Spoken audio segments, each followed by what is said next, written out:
Greetings and welcome to the second episode of the Tower Dive. Join me today is Alessio, ADC for Frosty Esports, Yeso, caster for the Bronze Silver Gold Competitive Series, Sonic Abs, jungler for All One Lane, Shuno, ADC and captain for Team EG, and Dory K, the League of Legends version of the Buffalo Bills. Now, let's start this Tower Dive off with some love. We're going to go right into our first topic. Who, in your opinion, is the most underrated player? So we've only had 2 weeks, but, I think everyone's seen a lot of play. So let's go ahead and show some love to those underrated players. Let's start with you, Shuno. Sharing some love to the players that don't quite get enough of it. I would actually say Sparky on Conqueror. When you think of Conqueror right now, you automatically think of Gimpy and Rodledge, and with good reason, but I'd say that Sparky is a pretty important member of the team and a solid AD carry in the league that should indeed get some love. Okay. 100% agree. Leslo, please. Honestly, it's hard for me to pick one, but if I were not to pick myself because everyone just doubts me, I would honestly pick Hayes, who's my starting support.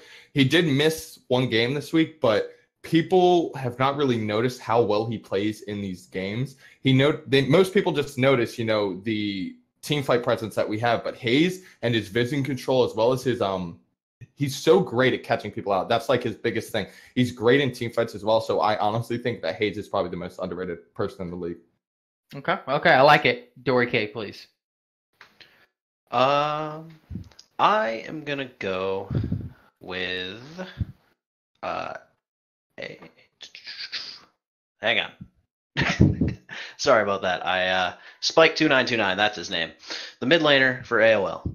I think that Sievert and Blight for his first week here. Granted, he's not on that team anymore, but everyone else who seems to join AOL gets a ton of attention. Spike just sits mid lane, does his thing, gets great numbers, participates in his team's kills, and overall is a good player that just doesn't get enough attention.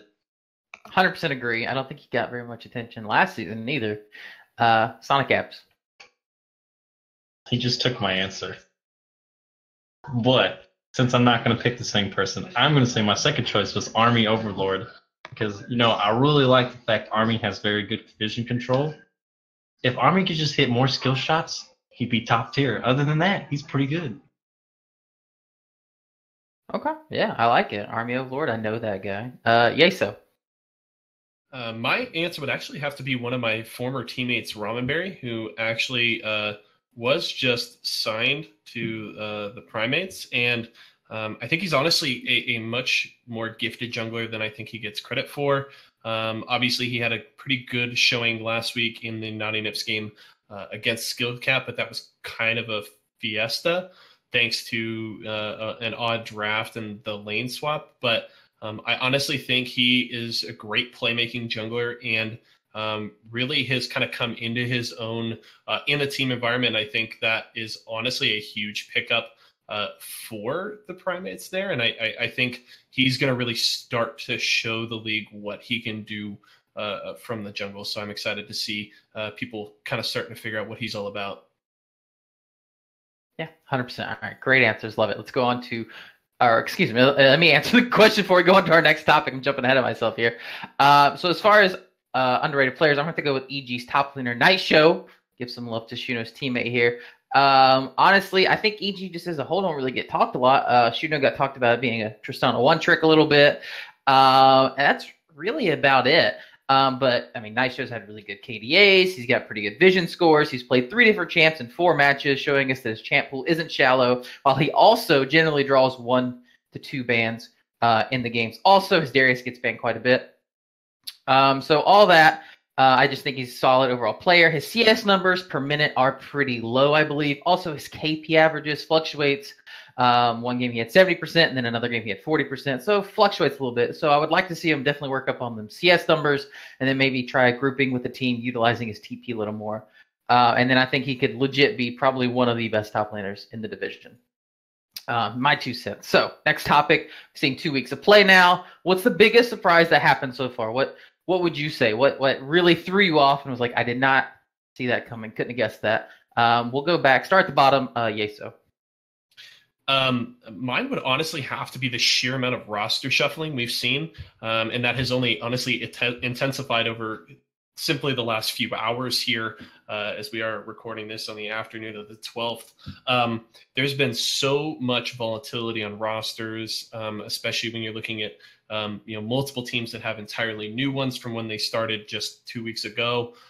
So it seems like it's a little bit of a combination of impatience and maybe some rash decision making. Not entirely sure, because obviously we're not necessarily in talks with all of those teams, but it's been very interesting to see how many players are moving around and how many teams are just willing to make changes so quickly in the league as they try to scramble their way towards the top of the standings and chase down teams like Conqueror and AOL.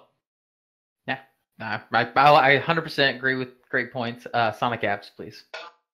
I'm gonna say Naughty Nips being just 1-3. Everyone this season was ranking them like in the top 3 best teams, and they're at some of the bottom of the standings, which also surprised me because I was excited to play Naughty Nips, and now they're just 1-3. I was like, they're 2-2, but yeah, they're 2-2, and they're tied for third in their division. But sure. Oh, so okay, so they wait. So why does it say 1-3? No, they're 2-2. They did receive 1 win for FF from Aether. So yeah. I guess if you want to say by games played, they're 2-1. I see what you're saying. Okay, then I just can't see correctly. That's what it is. We'll go with that. Okay, even though they're 2-2, like I still expected them to be in the top standings of the teams. Yeah, 100%. Dory K, please.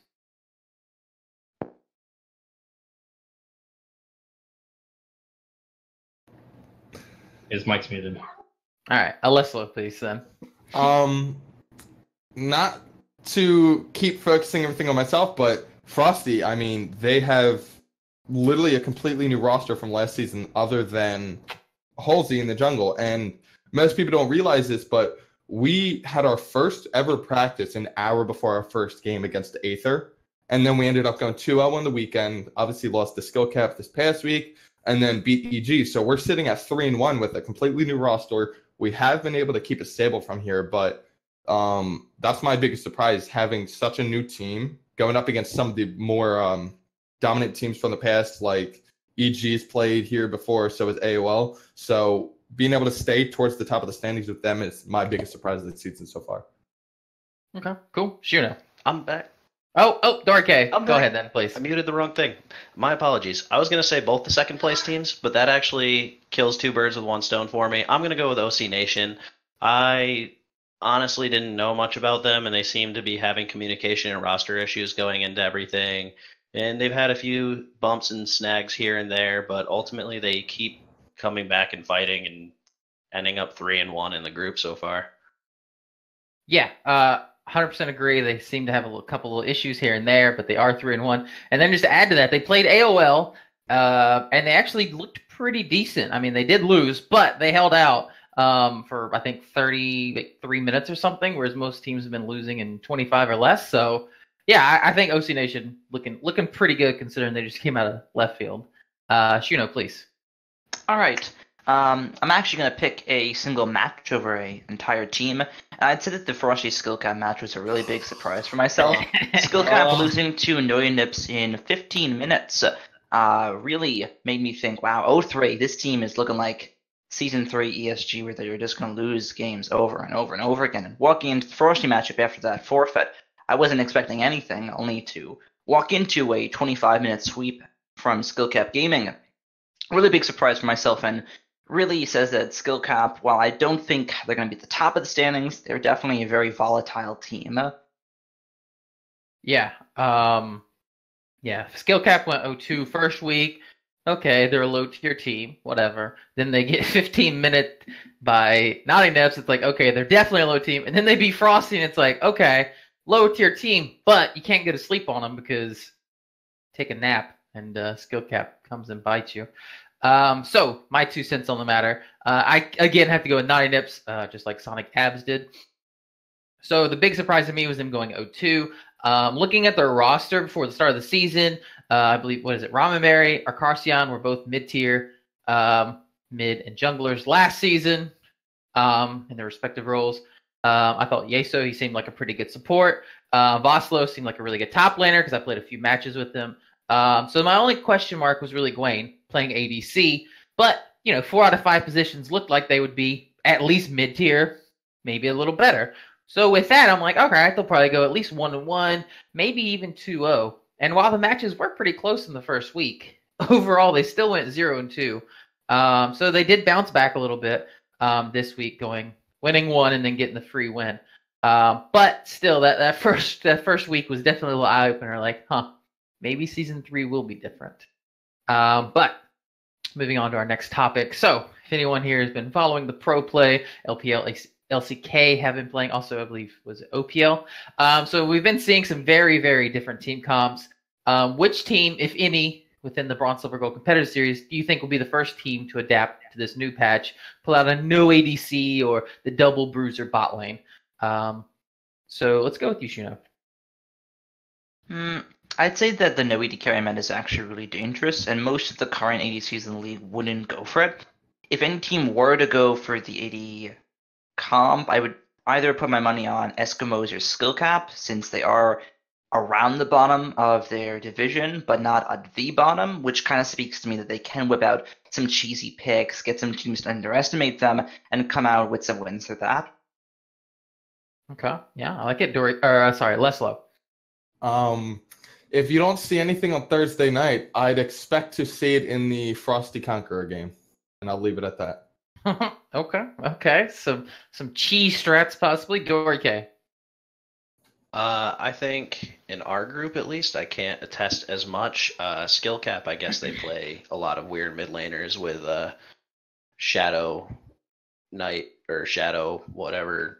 Death Shadow 2, that's it. Death Shadow 2's champion pool being a little lacking, we'll go with. We might see some interesting mid laners from him if he gets double banned, his Karthus and his Anivia as well. I don't know about the rest of you guys, but I hate playing Lucian and Kai'Sa. If I go bot lane, I'm playing Camille. Well, I would like to see that. All right, Sonic Abs, please, your thoughts. I'm going to say Roasted Black Peppers would be the team to actually pull this out. Because, I mean, you already have an Army playing Scion support. So you can just pair Yasuo with that. Boom, there you go. Winning bot lane already. Because I've already seen it once before in a solo game, and they literally went like 20-0 in the bot lane. It was insane. It blew my mind. No, I like that. I honestly completely forgot about that. I really like the point. Good stuff. Yesu, please. I would have to say I'm more towards kind of Shuno's point of view on this, and I would have to clarify that I don't think it's necessarily going to be these teams adapting to the meta as much as just taking a shot. The teams like Skill Cap or even Aether Esports or KISS might be fairly desperate here early in the season.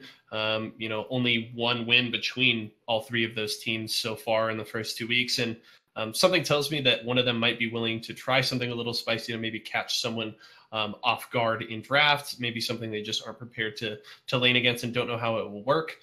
So I wouldn't be surprised if one of them brought it out to try and maybe see if something like that in draft can propel them to a win. You could certainly see a top team like AOL or Conqueror bring it out because they feel safe, but it might be a little too early in the season to see that. So I would say definitely those bottom tier teams, trying to pull out something spicy, maybe get them a W here.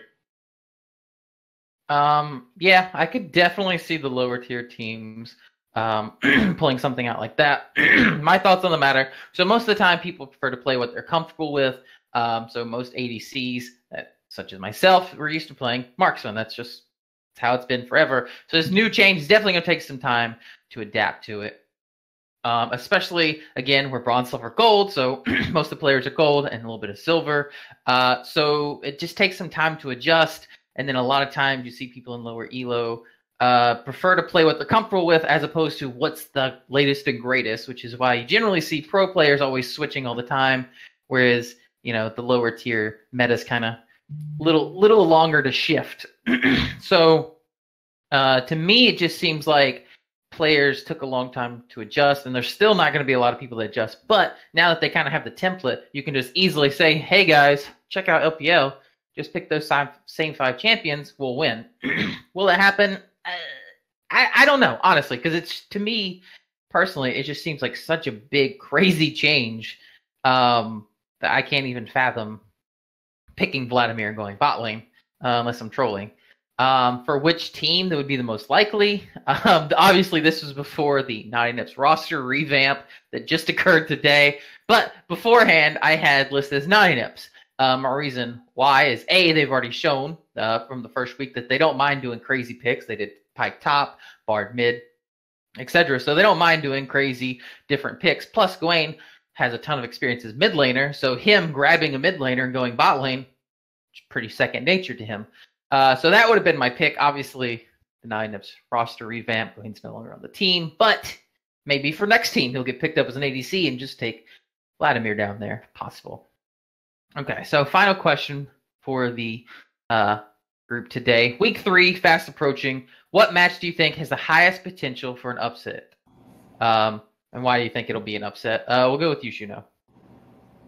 Not that many. I feel it'll be an upset, to be completely honest. If I had to pick one out of the many, I'd actually say Roasted Black Pepper versus Lobster Gaming. RBP are actually a top-tier team, something I didn't expect walking into the start of the season. The Lobsters have been looking better each week. I think it's pretty realistic to have the Lobsters be able to pick up a win against RBP if they're able to have their roster mesh together enough in time. Yeah, I think roster been a huge thing for Lobsters. They keep changing people. So if they can keep the same roster and synergize, yeah, I think they could definitely sneak in some wins in there. Less slow, please. So Shuno actually just used the same answer I was going to use. But other than that, I feel like in Group B, Conqueror's held to like this very high standard where people feel like it's a giant gap in skill between them and second place. And Friday, that's what they're doing. They're playing second place. They're playing Frosty. So I don't know personally if it would actually be an upset, but I feel like in people's minds that would be a big upset just because, they're the only undefeated team in Group B. Look at who they played, who they've beaten. They haven't even played Skill Cap yet, and they are 4-0. So if we're able to beat Conquer this week on Friday, I feel like that's what a lot of people would call an upset, even though in my mind, I don't feel like it would be. So you think Frosty will beat Conqueror? Oh, 100%. We're going to stomp them. Yes.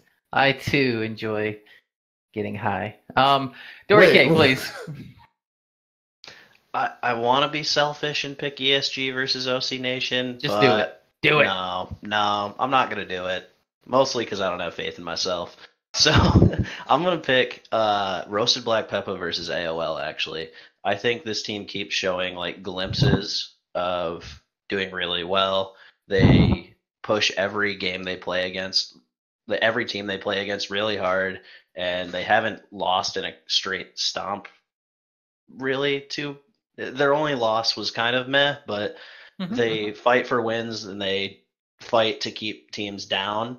And I think Sievert's going to get a little split up and struggle. And with Blight being switched to Naughty Nips, they don't necessarily have wonderful jungle options.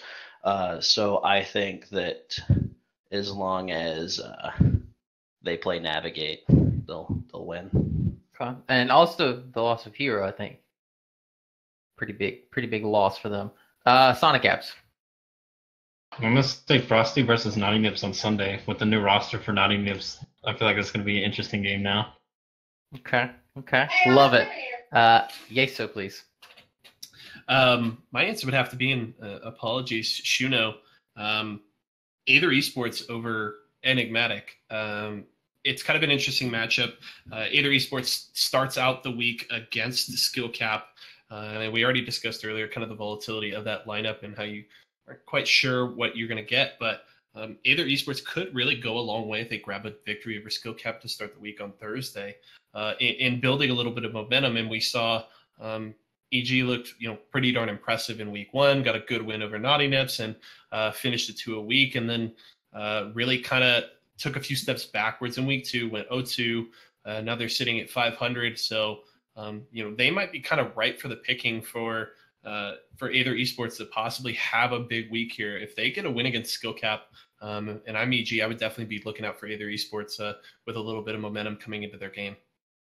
Okay. No, that's really good analysis. I would have initially said no, but then you gave some reasons. All right, I can believe it. So my pick was going to be Frosty versus Naughty Nips, just because Frosty, to me, honestly, kind of look meh. They've had some really easy games. They played Aether, they played Skill Cap, which they lost. They played EG, which was a pretty good test of their might, but they also played the Primates. So honestly, they've kind of gotten lucky playing 3 lower tier teams right now, and well, so that would have been my pick. But now with the addition of GVG, Blight, and Hero, I feel like Nine Nips should win, and it'll be an upset if Frosty wins now. So I guess the tables have turned. So I'll just go ahead and leave that pick, just kind of swap the teams around, even though I think it should be a slam dunk for Nine Nips based on the roster currently. So that's all the time we have for today. Please check us out on YouTube, which you should be watching us on now. We're also on Twitter. And then you can check us out on Twitch TV/Duo Esports. We stream Thursday, Friday nights at 7 p.m. Eastern Standard Time. Saturday, Sundays at 2 p.m. We have a ton of great matches for you. Week 3. This will be the last week for interconference play, and then we're going to go to outer conference play for a couple weeks, then back. So come check us out. Leave a like, subscribe, and we'll see you guys next time. I've got a problem, I'm always so sad. The littlest things get me pissed off or mad. My life's pretty good, no I don't have it bad, so it's hard to explain all these feelings.